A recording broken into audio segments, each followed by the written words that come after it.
Hi folks, welcome to Small World Layouts. My name's Jules. This is part 3 of the build for my micro layout Dongé Farm, in which we take a look at the more unique approach to electrics on this model railway. In part 1, the track was laid on a reinforced baseboard, lid supports were added, the terrain was planned out, painted, and the first layers of scatter were well scattered. To go watch that video, click on the link in the description below. In part 2, we looked at the scenic landscaping, people, the buildings, and a very special bus. More about that later. The link to that video is also in the description below. But here we are in part 3. Psychedelic. Before we continue with Dongé Farm, I want to take you back in time to one of my first micro layouts of recent times, Broccolitia, or the suitcase layout. Now I like this layout and I enjoy exhibiting it. People seem to enjoy seeing it, but it always frustrated me that I spent exhibitions with a great view of one of the handmade clay tunnel mouths that no one else gets to see. If only I could turn it round. So at Dongé Farm I hit on the idea of using a turntable, or an electric rotating display stand, as they're more correctly called. I got one inexpensively on a Chinese discount site. Gotta love the hand claps here.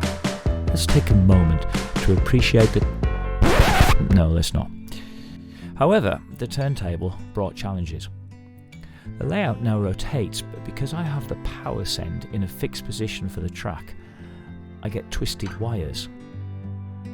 So my solution? The humble PP3. But that brought more questions and challenges. How long would a battery last? Would it even make the small locos move? Why were there so many hand claps in that music? And exactly why is abbreviated such a long word? I'll give you a moment. But back to the plot, and I did an experiment. I was exhibiting at Telford and I made a series of YouTube videos. Perhaps you saw them.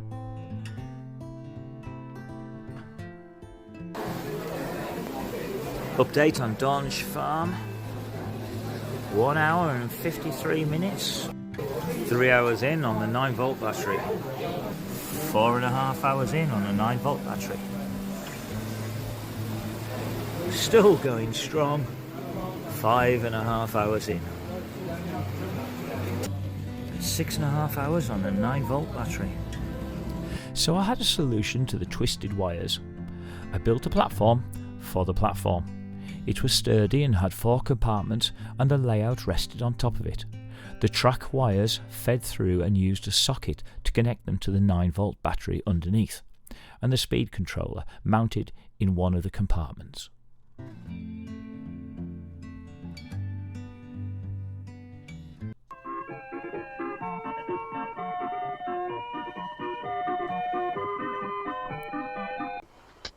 So far, so good.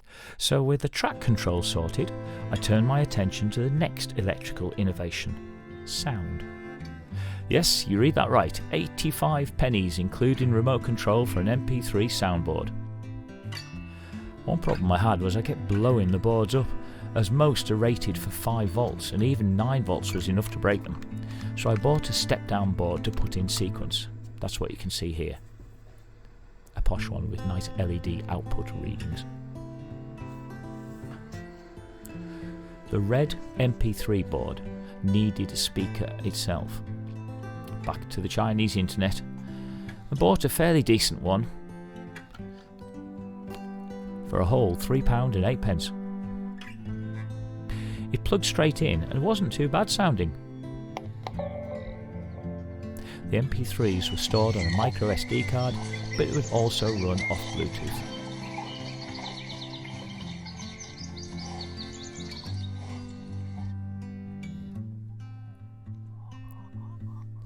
Next were the lights.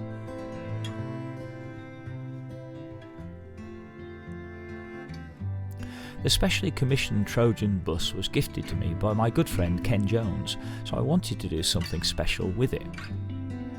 I broke out the nano LEDs and fitted them front and back. Quite a job, with thin wires and resistors needed fitted, even for the 9-volt power supply. Here they are, being tested.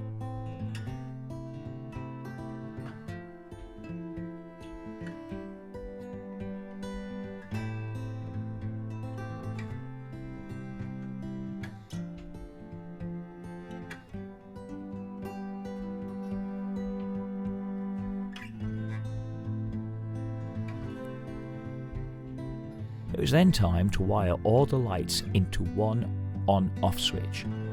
I used my usual method of wiring them all to sticky copper tape acting as a bus wire.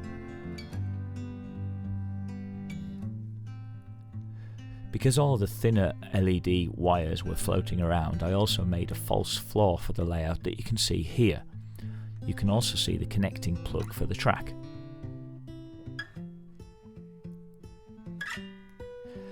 Do remember, with LEDs, you need to get your positive and negative wires the correct orientation. Ask me how I know.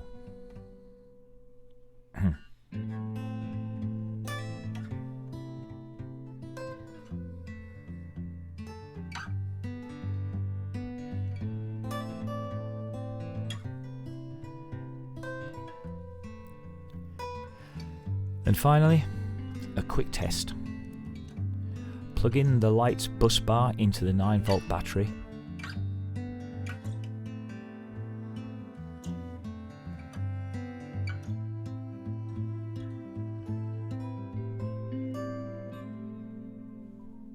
And with a bit of reframing, there we go.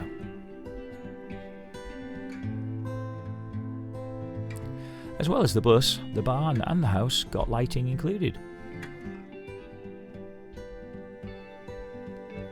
Now I was getting carried away with me bad self at this point, as I had the idea to remote control the lighting as well. So again, another step down board was bought, a little more complicated to wire, but shout out to Chris for sorting me out. This linked through to a remote control relay board with infrared. I wasn't immediately impressed. Very unimpressive in the light. Off. And on. But in the dark, they came into their own, offering great atmosphere.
Dongé Farm is getting its exhibition debut in 2025 at the Barry and Penarth Model Rail Exhibition in July.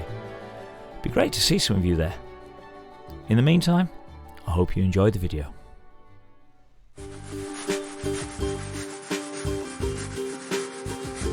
Thanks for watching, and please click like and subscribe to the channel.